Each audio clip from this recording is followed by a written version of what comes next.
New research has found that across the world, business leaders are changing their attitudes and values when it comes to issues like climate change, diversity and equality.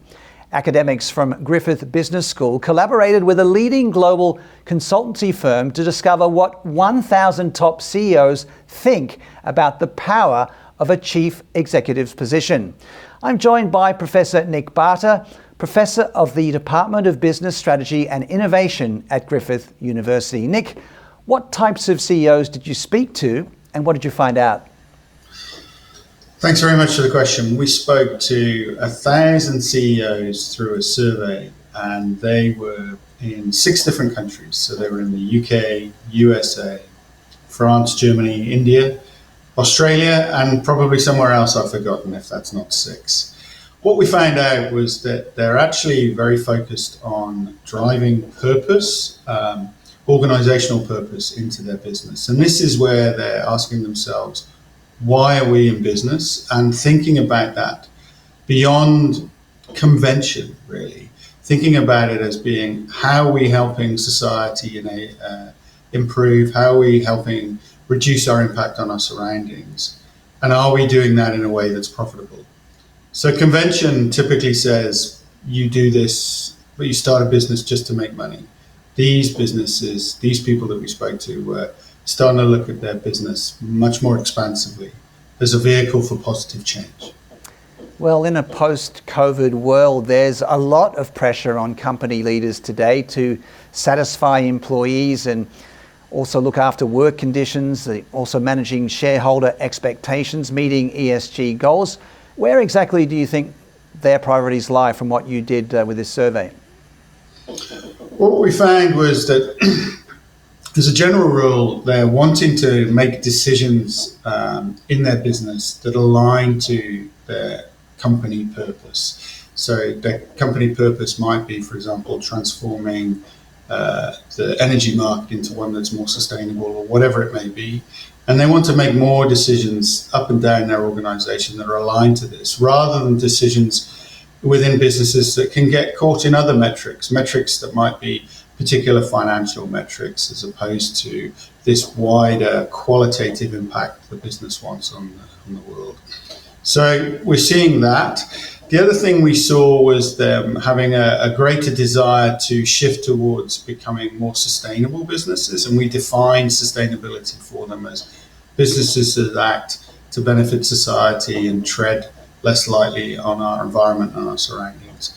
And we also saw them wanting to prioritize diversity, equity, and inclusion as well. So we're actually seeing this kind of shift to a more expansive view of a business generally. And the challenge of that is that business leaders are having to manage more stakeholders in what they do, rather than just worrying about shareholders.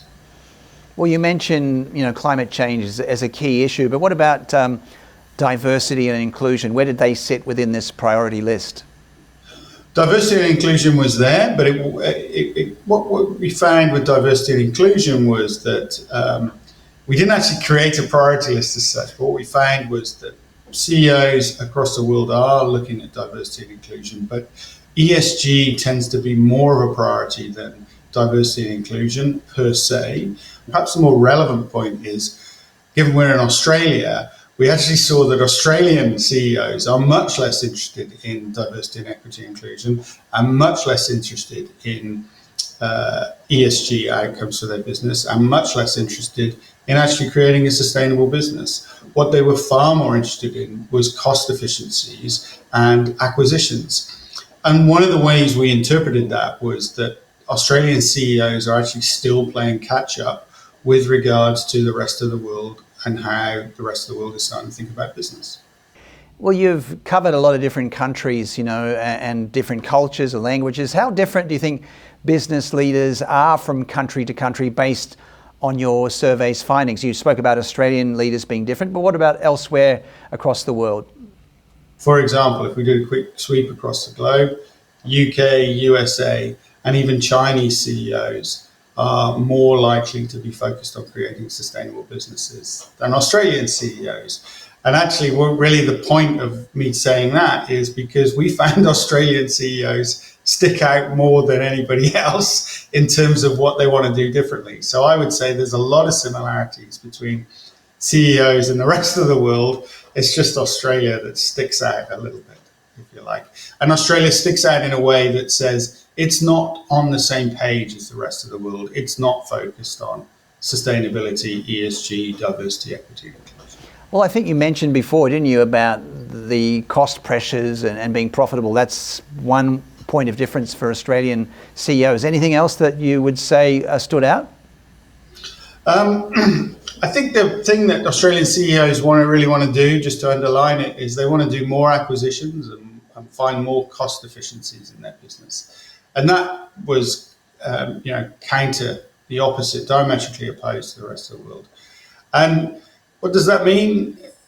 We interpret it as too many Australian CEOs are locked in a mindset that has gone, that has passed. In our circles, we talk about it being like a 1980s kind of greed is good mindset, and we think too many Australian CEOs are locked in that. I mean, how much would you say this survey might be a wake-up call for Australian CEOs? Who needs to hear this so they can make positive changes? Oh, we've been, I think every CEO needs to wake up to the changes that are happening in our world. Separately, research I've done has shown that one of the biggest challenges is the age of CEOs. Younger CEOs tend to get the new agenda more than older CEOs. And I think across the younger generations, they understand this. Survey after survey of younger generation, so these would be people in their 20s and 30s, they understand the challenges ahead of them. Not least, they're anxious about it, they're changing their behaviors, whether they want families and the like, and they're changing who they want to be employed by.